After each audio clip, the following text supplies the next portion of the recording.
অশান্ত বাংলাদেশ এবং সেই বাংলাদেশে লাগাতার হিংসা যেভাবে বেড়ে চলেছে, এবার ব্রিটেনের তরফ থেকে কিন্তু অ্যাডভাইজারি জারি করা হলো।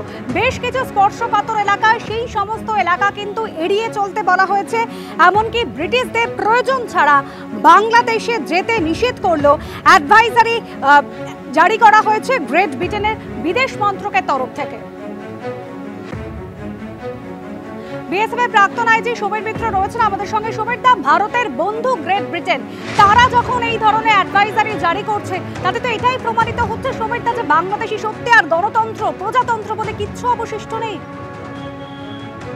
গণতন্ত্রের অপমৃত্যু ঘটেছে বাংলাদেশে, এবং সেই অপমৃত্যুর থেকে বোধহয় ফিরিয়ে আনা যাবে কিনা আমি জানি না। প্রশ্ন উঠছে, যারা এখানে রয়েছেন তাদের মধ্যে দু একজন কিন্তু যথেষ্ট শিক্ষিত, তাদের অ্যাডভাইজারি কমিটিতে।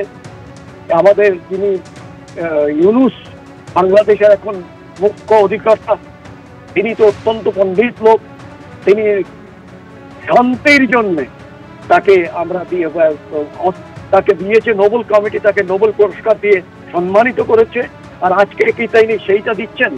আজকে কি নোবেল যে কমিটি, তারা কি এটা দেখছেন না যে কিভাবে বাংলাদেশি ওখানে তাদের উপরে অত্যাচার চালাচ্ছে একটি হিন্দুদের উপরে? তারা কি কেন নিশ্চুপ হয়ে রয়েছেন যে যদি তার ভালো কাজের জন্য আপনারা নোবেল দিতে পারেন, অন্ততপক্ষে সেই নোবেলটা ফেরত নিয়ে নিন। তাহলে আপনাদের নোবেলের উপরে কারো কোনো ভরসা থাকবে না, সম্মান থাকবে না।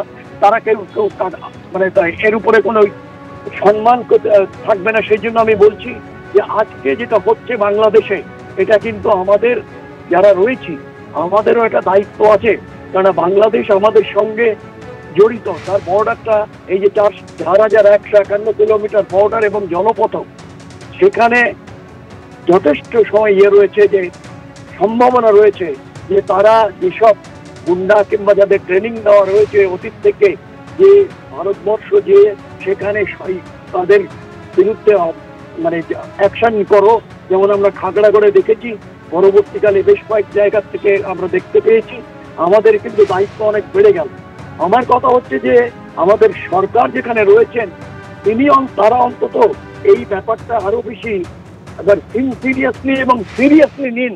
কারণ এর একটা যে প্রতিফলন, এর যে রিপারকাশন, এর যে রিয়াকশন, সেটা কিন্তু আমাদের উপরও আসবে। সুতরাং সেই জায়গায় আমার মনে হয় যে আমাদের আরো বেশি করে এই ব্যাপারটা নিয়ে আলোচনা এবং তার একটা সমাধান খুঁজে বেরা দরকার।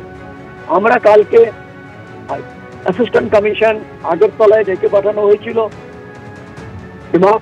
ডিপ্লোম্যাটিক প্রোটোকল হিসাবে। আমাদের হাই কমিশনার ওখানে গেছিলেন, এবং যে কাজটা করা হয়েছে, যেটা ডিপ্লোম্যাটিক ইমিউনিটি বলে কথা হয়, সেই জায়গাটায় কিছু লোক তাদের অফিসে ঢুকে যে কাজটা করেছেন, সেটা আমরা সমর্থন করি না, এবং এটাকে কোট আনকোট রিগ্রেটেবল বলা হয়েছে।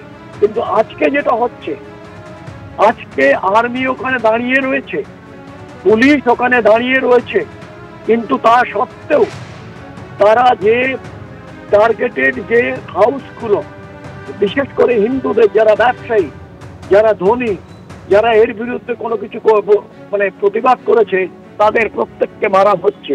তার মানে কি আমরা প্রাক ৭১ পৌঁছে গেলাম আবার? যেখানে যখন যুদ্ধের সময় জানা গেছে যে যারা যে বাড়ি বাড়ি দেখিয়ে দিয়েছিল যে এই বাড়িতে কে থাকে, ওই বাড়িতে কে থাকে, এই বাড়িতে কে থাকে, এবং সেই পাকিস্তান আর্মি তারা যে সেখানে আপামর জনসাধারণকে খুন করেছে, কয়েক লক্ষ সেই সময় খুন হয়েছিল। জেনোসাইড বলে আমাদের হাসিনা বারবার চেষ্টা করেছিলেন এটাকে জেনোসাইড ডিক্লেয়ার করাতে, ইউনাইটেড নেশনস থেকে, কিন্তু হয়ে ওঠেনি। কিন্তু এই জিনিসটা কি সেই পর্যায়ে যাবে? আমার মনে হয় যে আমরা যদি শুরুতে তাদের কন্ট্রোল না করি, তাহলে কিন্তু এই যে আমাদের কাঁটাতারের বেড়াই হোক আর যাই হোক না কেন, সেইটা কিন্তু অরক্ষিত হয়ে যাবে। আমার মনে হয় যে এখনই এভরি লেভেল আমরা এটাকে সিরিয়াসলি নেই। যারা স্টেক হোল্ডার আছেন, তাদের একটা দায়িত্ব এবং দায়বদ্ধতা রয়েছে। বিএসএফ ছাড়া পুলিশ, সরকার, লোকাল অ্যাডমিনিস্ট্রেশন প্রত্যেকে একত্রিত হয়ে আমরা বলবো যে আমরা আমাদের সীমান্তে যেন তার কোনো আঁচ না পড়ে, সেটা আমরা করবো, এবং আমরা কাউকে অবৈধভাবে ঢুকতে দেব না।